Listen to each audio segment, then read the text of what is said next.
سارے حسینہ تو تاک لگنا ہے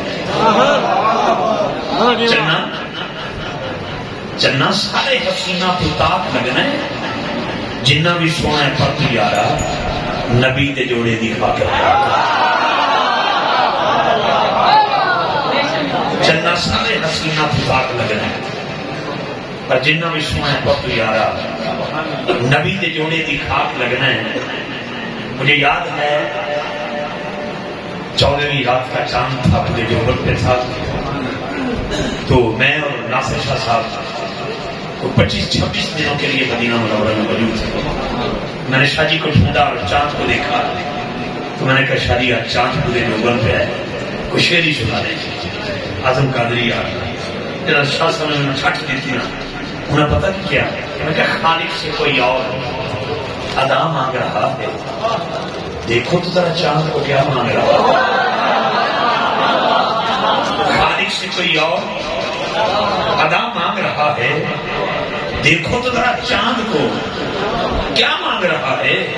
یوں ہاتھ اٹھائے نکلا ہے فلک پر، لگتا ہے مدینے کی دعا مانگ رہا ہے۔ اچھا پھر ایک سوال کرتا ہے کہ ہم چھوٹی عید الفطر ادا کر چکے، شوال کا چاند نظر آیا تو اگلے دن واپسی تھی، عید کے دوسرے تیسرے دن تو حضور کی بارگاہ میں عیدی دینے کے لیے کھڑے تھے۔ نواروں ایک چاند بڑا بریک کا تھا، بریک کا چاند تھا۔ جب کسی میں نے جنگجو سے پوچھا، اس نے کہا یہ بغیر تیر کے کمان کی طرح یہ چاند ہے۔ کسی نے کچھ کہا، کسی نے کچھ کہا۔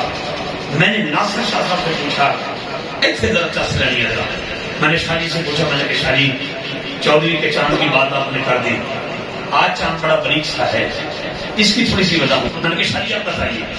اور سنیا جی شیر سرگودے والے کو ہوش آ بندہ تو میں سبحان اللہ پن لینا، لیکن اللہ کی قسم تھوڑے کو آ کے چس آ جانی ہے، مشکل سن۔ اور شاہ جی کہتے ہیں فلک پر چاند کی پہلی کبھی اپنا نظارہ ہے۔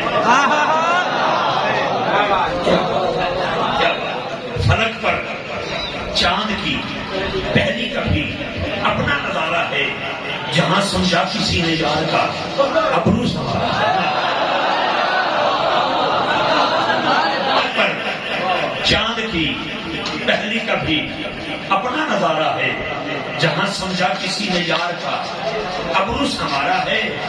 مگر ناصر مجھے تو اس طرح محسوس ہوتا ہے شب معراج آقا نے کہیں ناخن اتارا۔